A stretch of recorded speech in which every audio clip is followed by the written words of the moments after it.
ने दुनिया में इंसानों की हिदायत के लिए कमोबेश 1,24,000 पैगंबर और रसूल भेजे, जिनमें सिर्फ 25 का जिक्र कुरान करीम में मौजूद है। इन सब का एक ही पैगाम था कि अल्लाह की इबादत करो, शिर्क मत करो, हराम कामों से खुद को बचाओ। और अल्लाह ताला ने वाज़े तौर पर यह फरमाया कि हमने हर कौम और कबीले के अंदर उसी कौम से ताल्लुक रखने वाले पैगंबर को उन इंसानों की हिदायत के लिए भेजा ताकि वो उन्हें अपना समझकर अल्लाह के पैगाम को अपनाए। सो अक्सर गैर मुस्लिम यही सवाल करते हैं कि जब इंसान पूरी दुनिया के अंदर मौजूद थे तो अल्लाह के पैगंबर और रसूल सिर्फ अरब ममालिक के अंदर ही क्यों भेजे गए। इसका जवाब ये है कि दुनिया की हर कौम और कबीले के अंदर जहाँ पर आबादी थी वहाँ पर अल्लाह के पैगंबर मौजूद थे। वो अलग बात है कि उस कौम ने उस पैगंबर का इनकार किया और कुफ्र की मौत के अंदर ही मर गए या अजाब का शिकार हुए। रसूल अल्लाह के पैगंबर ही हुआ करते थे, मगर अल्लाह की किताब और नई शरीयत के साथ दुनिया में आते थे और उनके आने के बाद पिछले रसूल की शरीयत मनसूख हो जाती थी। मिसाल के तौर पर तौरात जो कि हजरत मूसा अलैहिस्सलाम पर नाजिल हुई और उनके बाद अगले आने वाले रसूल हजरत ईसा अलैहिस्सलाम पर इंजील के नाजिल होने के बाद ये मनसूख कर दी गई, क्योंकि अब अल्लाह का नया कानून इंजील मुकद्दस था जिसे यहूदी कौम ने अपनाया। इसी तरह रसूल अल्लाह पर कुरान पाक नाजिल होने के बाद पिछली तमाम शरीयत को यानी इंजील मुकद्दस को और तौरात को मनसूख कर दिया गया, क्योंकि अब कयामत तक आने वाले लोगों के लिए अल्लाह का कानून और शरीयत बस कुरान पाक ही है। रसूलों का इनकार करने पर उस कौम पर अल्लाह का अजाब नाजिल होता है, जबकि पैगंबर सिर्फ मौजूदा शरीयत को आगे पहुंचाने का काम करते हैं, उसी किताब की तबलीग करते हैं। कदीम हवालों से हमें पता चलता है कि दुनिया की कदीम तरीन इंसानी तहजीबें आज के मौजूदा दौर के इराक के अंदर या समेरीन सिविलाइजेशन थी, जो कि 4005 कब्ल मसीह यानी हजरत ईसा अलैहिस्सलाम की पैदाइश से 4,500 साल पहले। इसके अलावा मिस्र की 3,100 साल कब्ल मसीह। इसके अलावा वादी सिंध की तहजीब जो कि 1300 से 3300 कब्ल मसीह पहले की थी। मजीद चाइना और यूनानी तहजीब हजारों साल से यहाँ पर मौजूद थी और तारीखी हवालों से हमें पता चलता है कि दुनिया के जिन इलाकों के अंदर जहाँ पर आबादी मौजूद थी हर एक जगह पर पैगंबरों को भेजा गया, जबकि आज के दौर के मौजूदा यूरोप और वेस्टर्न तहजीबें उस वक्त मौजूद ही नहीं थी, यानी वजूद ही नहीं रखती थी। सो जहाँ पर इंसानी आबादी मौजूद नहीं थी वहाँ पर अल्लाह के पैगंबरों को भेजकर दावत करने का मकसद लॉजिकल सी बात है। आज की इस वीडियो में हम कुरान और हदीस और इस्लामी तारीख के हवाले से जानने की कोशिश करेंगे कि अल्लाह ने अपने मशहूर तरीन पैगंबरों और रसूलों को दुनिया के किन किन हिस्सों के अंदर भेजा। तो चलिए शुरू करते हैं। हजरत आदम अलैहिस्सलाम। श्रीलंका मुल्क के अंदर एक पहाड़ी पर हजरत आदम अलैहिस्सलाम के कदम मुबारक के निशानात मौजूद हैं, जो कि ये बता रहे हैं कि यहाँ पर दुनिया के पहले इंसान, पहले मुसलमान, पहले पैगंबर और हमारे बाप हजरत आदम अलैहिस्सलाम को दुनिया में जन्नत से उतारा गया। हजरत इदरीस अलैहिस्सलाम। हजरत इदरीस अलैहिस्सलाम को मौजूदा दौर के इराक के अंदर लोगों की हिदायत के लिए भेजा गया था, मगर बाद में वो मिस्र की जानिब अपने मानने वालों के साथ हिजरत कर गए और यहाँ पर अल्लाह के दीन की तबलीग शुरू कर दी। वो हजरत आदम अलैहिस्सलाम और उनके बेटे शीश अलैहिस्सलाम के बाद इंसानों के तीसरे पैगंबर थे, जिनका जिक्र कुरान के अंदर भी मौजूद है। हजरत नूह अलैहिस्सलाम। हजरत नूह अलैहिस्सलाम को मौजूदा दौर के इराक के अंदर इंसानों की तबलीग के लिए भेजा गया था और वो भी अल्लाह के रसूल थे, जिन पर कई सहीफे नाजिल हुए। तारीखी हवालों से हमें पता चलता है कि आपकी दावत की तबलीग हिंदुस्तान की सरजमीन तक जा पहुंची थी, जिसका सबूत हिंदुओं की वेदास के अंदर मौजूद तमाम वो वाकयात हैं जिनका जिक्र कुरान के अंदर बिल्कुल उसी तरह से मौजूद है। मिसाल के तौर पर तूफान नूह की पेशन गोई, हजरत आदम अलैहिस्सलाम की तख्लीक, अम्मा हव्वा अलैहिस्सलाम की तख्लीक और हजरत नूह अलैहिस्सलाम के बेटों से एक बार फिर से इंसानियत की शुरुआत। हजरत नूह अलैहिस्सलाम की कौम भी आज की हिंदू कौम की तरह पत्थरों के खुदा बनाकर उनकी पूजा किया करती थी और ये पत्थर असल में उन नेक लोगों की तस्वीर थी जो कि उस कौम के दरमियान रहकर उन्हें तबलीग दिया करते थे, मगर उनकी वफात के बाद उन लोगों ने उनकी शक्लों को पत्थरों पर तराश कर उनकी इबादत की। हजरत हूद अलैहिस्सलाम। हजरत हूद अलैहिस्सलाम को मौजूदा दौर के यमन मुल्क के अंदर कौम आद की हिदायत के लिए भेजा गया था। यमन और ओमान के दरमियानी इलाके अहकाफ नामी सरजमीन पर ये लोग रहा करते थे और वहाँ पर मौजूद कुदरती नेमतों यानी फसलों, बागात, पानी वगैरह की वजह से ये कौम इंतहाई खुशहाल और आरामदेह जिंदगी गुजारती थी। लेकिन आहिस्ता आहिस्ता ये तौहीद को छोड़कर बुत परस्त बन गए और लोगों पर जुल्म करने लग गए। और कुरान के मुताबिक तब अल्लाह फरमाता है, हमने आद की तरफ उनके भाई हूद को भेजा। उन्होंने कहा, मेरी कौम खुदा की इबादत करो, इसके सिवा तुम्हारा कोई माबूद नहीं। तुम लोग शिर्क करके खुदा पर इल्जाम लगाते हो। बदले में ये कौम हजरत हूद अलैहिस्सलाम को तकालीफ पहुंचाती रही। फिर एक दिन अल्लाह के अजाब का वादा पूरा हुआ और आसमान काले बादलों से भर गया। तेज हवाएं चलने लगी जिनकी रफ्तार इतनी थी कि घोड़ों, माल मवेशियों को एक जगह से दूसरी जगह पर उठा उठा कर दे मारती। मुसलसल 7 दिन और रातों तक तेज हवाएं चलती रहीं और इसी दौरान रेत का तूफान उठा और तमाम मकान और इंसानों पर आकर गिरा और ये सब लोग मारे गए। इस वाक़ये के बाद हजरत हूद अलैहिस्सलाम सरजमीन मिस्र हिजर मौत की तरफ चले गए। हिजर मौत यमन की एक सरजमीन का नाम है, जैसे कि आप मैप पर देख सकते हैं।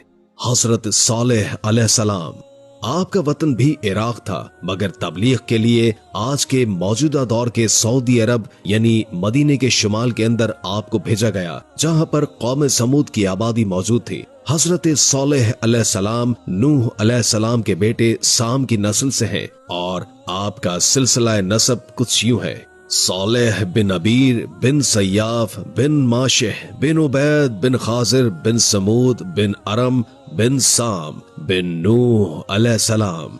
आज से कम 4000 साल पहले हज्जाज मुकद्दस और तबूक के दरमियान हिजर नामी जगह के अंदर एक कौम आबाद थी जिसको कहा करते थे कौम समूद। ये जगह आजकल मदाइने सालेह के नाम से मशहूर है और ये एक पहाड़ी इलाका है। और इस कौम ने तरक्की करने के बाद इतनी तरक्की कर ली थी कि ये पहाड़ों को तराश कर अपने बड़े बड़े घरों को तामीर करते, जैसे कि आप वीडियो के अंदर इन खंडरात को देख सकते हैं, जिसकी वजह से दुश्मन इनसे कभी भी जीत नहीं पाते थे। और ये लोग बहुत ही लंबे, ताकतवर और मगरूर थे, न कभी बीमार होते और इनकी उम्रें बहुत ही लंबी हुआ करती थी। कौम समूद की बस्तियों के खंडरात और उनके आसार आज भी मौजूद है। हजरत सालेह अलैहिस्सलाम की कौम बहुत ही नाफरमान थी। जब उनको एक अल्लाह की इबादत का हुक्म दिया गया तो उन्होंने कहा कि अगर अल्लाह वजूद रखता है तो हमें फुला फुला की तरह की एक ऊँटनी दिखाए। मौजज़ा ये हुआ कि अल्लाह ने वो ऊँटनी नाजिल कर दी, मगर उन लोगों ने उस मौजज़े की नाकदरी की जो कि उनकी शराइत पर पूरी उतरती थी और उस ऊँटनी को उसके बच्चे समेत कत्ल कर डाला। फिर अल्लाह ने उस नाफरमानी की वजह से उस पूरी कौम पर अजाब नाजिल किया और ये सफाए हस्ती से मिट गई और ये पूरी कौम आपके मानने वालों के अलावा मुकम्मल तौर पर तबाह हो गई। और आज इराक के शहर नजफ के अंदर वादी सलाम नामी कब्रिस्तान के अंदर आपकी कब्र मुबारक मौजूद है। हजरत इब्राहीम अलैहिस्सलाम। इसी तरह से हजरत इब्राहीम अलैहिस्सलाम को इराक के अंदर मबूस फरमाया गया, जहां पर नमरूद ने खुदाई का दावा किया और आपको आग के अंदर गिराने का वाकया पेश आया। आपको इराक की सरजमीन पर उन लोगों की तबलीग के लिए भेजा गया था, क्योंकि कुरान के अंदर ये वाकया भी मशहूर है कि जब सब लोग एक मेले के अंदर गए हुए थे तो हजरत इब्राहीम अलैहिस्सलाम ने तमाम छोटे बुतों को तोड़कर एक बड़े बुत के कांधे पर कुल्हाड़े को रख दिया और कहने लगे, इस बुत ने तुम्हारे तमाम बुतों को तोड़ा है। तमाम लोग कहने लगे कि तुम झूठ बोल रहे हो, ये तो कुछ भी नहीं कर सकता, ये तो एक पत्थर है। हजरत इब्राहीम अलैहिस्सलाम ने उन लोगों को कहा कि यही बात तो मैं तुम्हें समझाना चाहता हूँ, तुम्हारा खुदा इन पत्थरों के बुत की तरह नहीं है जिन्हें तुम अपने हाथों से तराशते हो, बल्कि खुदा की जात तो बहुत बड़ी है। सिर्फ उसी की इबादत किया करो, उसका कोई शरीक नहीं और वही सबसे ताकतवर है। जिसके बाद नमरूद ने हजरत इब्राहीम अलैहिस्सलाम को एक जलती हुई आग में डालने का हुक्म दिया, मगर वो आग अल्लाह के हुक्म से एक बाग में बदलकर आपको बचा लेती है। हजरत लूत अलैहिस्सलाम। इसके अलावा हजरत लूत अलैहिस्सलाम को भी मौजूदा दौर के इराक के अंदर भेजा गया, जहां पर उनकी कौम हमजिन्स परस्ती के अंदर मुब्तला होकर कुफ्र और शिर्क में मुब्तला हुई तो उन पर अल्लाह का अजाब नाजिल हुआ। हजरत यूनुस अलैहिस्सलाम।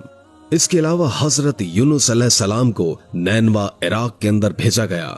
हजरत इस्माईल अलैहिस्सलाम। हजरत इस्माईल अलैहिस्सलाम को मौजूदा दौर के यमन के अंदर भेजा गया, क्योंकि आपके वालिद इब्राहिम अलैहिस्सलाम आपको और आपकी वालिदा माजिदा हजरत हाजरा अलैहिस्सलाम को अल्लाह के हुक्म पर मक्के में छोड़कर इब्राहिम अलैहिस्सलाम वापस चले गए, जहां से इस्माईल अलैहिस्सलाम ने यमन में मौजूद अमालिका कौम की तरफ इस्लाम की तबलीग शुरू की और 50 साल तक उनके साथ रहे। हजरत इब्राहिम अलैहिस्सलाम के दूसरे बेटे हजरत इसहाक अलैहिस्सलाम और फिर उनके बेटे हजरत याकूब अलैहिस्सलाम और फिर उनके बेटे हजरत यूसुफ अलैहिस्सलाम मौजूदा दौर के फलस्तीन के अंदर ही पैदा हुए। बाद में यूसुफ अलैहिस्सलाम को मिस्र में हिदायत के लिए भेजा गया तो ये तमाम खानदान वहीं पर शिफ्ट हो गया, जबकि याकूब अलैहिस्सलाम का इंतकाल वहीं पर हुआ। यूसुफ अलैहिस्सलाम की कब्र भी मिस्र के अंदर ही मौजूद थी, जो कि बनी इसराइल की हिजरत के वक्त मूसा अलैहिस्सलाम ने यूसुफ अलैहिस्सलाम की वसीयत पर निकलवा कर अपने पास फलस्तीन में रख ली, जबकि दरियाए नील पर उन्हें मदफून किया गया था। यहीं पर मिस्र में ही मूसा अलैहिस्सलाम की पैदाइश हुई, जो कि बनी इसराइल के लिए निजात का जरिया बने, जिसे उस वक्त के फिरौन ने गुलाम बनाकर रखा था। और ये अपनी तमाम कौम को लेकर फलस्तीन की जानिब रवाना हुए और उन सब को देखकर एक बार फिर अल्लाह के हुक्म से अपनी आबाई सरजमीन पर आबाद किया और उन सब को एक बार फिर अल्लाह के हुक्म से अपनी आबाई सरजमीन पर आबाद किया। हजरत शोएब अलैहिस्सलाम, जो कि हजरत मूसा अलैहिस्सलाम के ससुर थे, उन्हें भी मदाइन कबीले की तरफ भेजा गया और ये कबीला हजरत इब्राहिम अलैहिस्सलाम के बेटे मदाइन की नस्ल से था, जो कि उनकी तीसरी बीवी कतूरा से पैदा हुए थे। इसलिए इब्राहिम अलैहिस्सलाम का ये खानदान बनी कतूरा भी कहलाता है। ये बनी कतूरा का खानदान अपने सौतेले भाई हजरत इस्माईल अलैहिस्सलाम के पहलू में हज्जाज में आकर आबाद हो गया था और यही खानदान आगे चलकर एक बहुत बड़ा कबीला बन गया।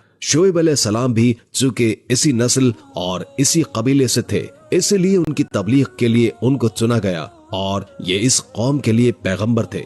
हजरत मूसा अलैहिस्सलाम जब अपनी कौम बनी इसराइल को लेकर फलस्तीन के अंदर या अपनी आबाई जमीन के अंदर फिर से आबाद हुए तो अल्लाह ने उस कौम के अंदर एक के बाद एक बेशुमार पैगंबर और रसूल भेजे, जिनके अंदर हजरत उज़ैर अलैहिस्सलाम, हजरत इलियास अलैहिस्सलाम, हजरत ज़िक्रिया अलैहिस्सलाम, उनके बेटे हजरत यहया अलैहिस्सलाम, हजरत शमूएल अलैहिस्सलाम और ऐसे बेतहाशा पैगंबरों के अलावा हजरत ईसा अलैहिस्सलाम को भी रसूल बनाकर भेजा, जिसका उस कौम ने इनकार कर दिया। और इसके बाद सबसे आखिर में नबी आखिरुज़्ज़मा हजरत मोहम्मद मुस्तफ़ा सल्लल्लाहु अलैहि वसल्लम को मक्के शहर के अंदर आखिरकार नबूवत देकर आखिरी नबी और रसूल बनाकर भेजा। वैसे तो आपको नबूवत मक्के में मिली, मगर आपकी जिंदगी के पूरे 10 साल मदीना शहर के अंदर गुजरे और आपकी वफात के बाद भी आज आपकी कब्र मुबारक सऊदी अरब के शहर मदीना मुनव्वरा के अंदर मौजूद है। वीडियो के आखिर में एक बार दुरूद शरीफ पढ़ना मत भूलिएगा। उम्मीद है कि आज की ये वीडियो आपको काफी मालूमाती लगी होगी और इससे बहुत कुछ जानने को मिला होगा। अगर वीडियो अच्छी लगे तो लाइक करके हमारे चैनल को सब्सक्राइब कर दें और कमेंट बॉक्स में कमेंट करके अपनी आरा से भी आगाह कीजिए और बेल आइकॉन को क्लिक कर दें ताकि हमारी नई आने वाली वीडियोस का आपको पता चलता रहे। अगर जिंदगी रही तो एक और वीडियो के साथ इंशाअल्लाह हाजिर होंगे। अभी हमें इजाजत दीजिए। अल्लाह हाफिज।